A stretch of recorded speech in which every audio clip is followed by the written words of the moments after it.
Hi there, my name is John Stevens, pastor of Zion Lutheran Church in Oregon City, Oregon, and we're part of the ELCA, and welcome to Dollar Store Children's Sermons, where we take a look at the lectionary text and tie them to an item from the Dollar Tree. This is for the fifth Sunday in Lent, and we're looking at the gospel lesson out of John, the Gospel of John. I mentioned in my last video that that might have been the last video I record in my expansive basement office. Well, carpet that was planned to go down today is tomorrow. So I decided, well, I'll just record another one just because the view is so great. But the hell wall, far side hell wall will be back, and all of my other kind of stuff. Anyway, just letting you know. Gospel lesson out of John, where Jesus is eating, and there's perfume that gets put on Jesus, and there's sitting around the table, there's people eating with him. And what I want to focus on is this idea that there is new life in their midst. Not only is Jesus present there, this is pre-crucifixion. He has not been crucified yet, and he hasn't been risen yet, but Jesus is in the presence, and that ointment, that the perfume is kind of anointing him, getting him ready, if you will. There's that playing. But there is a guy hanging out at the dinner table with them that is new life in the midst, and that's Lazarus. That's Lazarus, who's sitting at the table, who was dead, and Jesus rose. And it mentions that in the text, but for me, it's like, can you imagine that when you're sitting there? If you were Lazarus, or maybe you and Mary and Martha, you're sitting there and you're like, and there's Lazarus. He was dead, but now he's alive. All right. New life there. And for the Gospel of John, new life now is an important thing. It's new life starts today. Great word, a great phrase you can throw around, realized eschatology. I mean, it is now.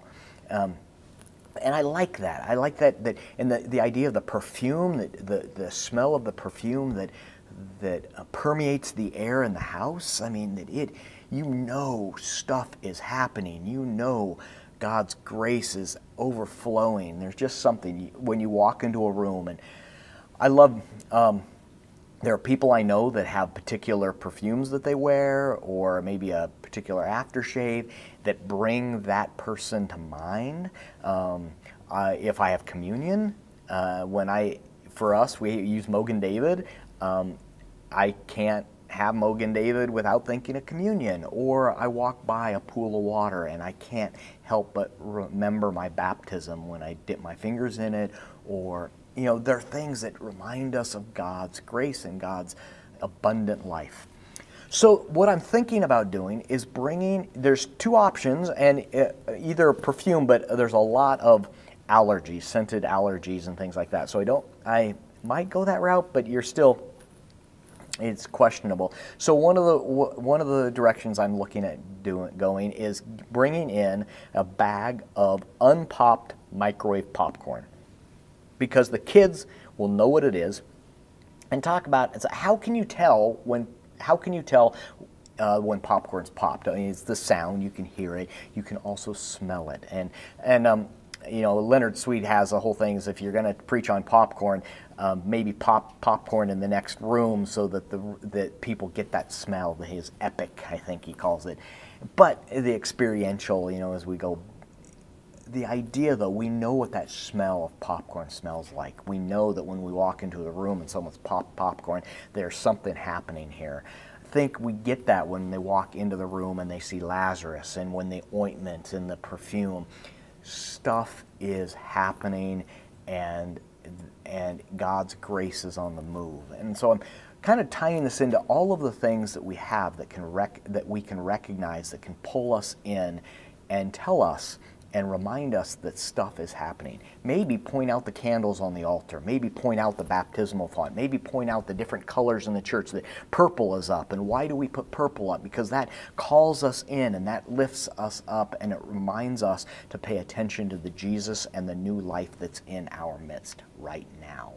So that's kind of where I'm going with it, using popcorn, talking about that when I smell it, I can tell that there's popcorn there, and there's other ways that I can tell that the presence of Jesus is here. Maybe point out the congregation. Jesus tells us when two or more are gathered, he is present in our midst. And so right there, as the kids are gathered, if it's just you and one other kid, Jesus is there.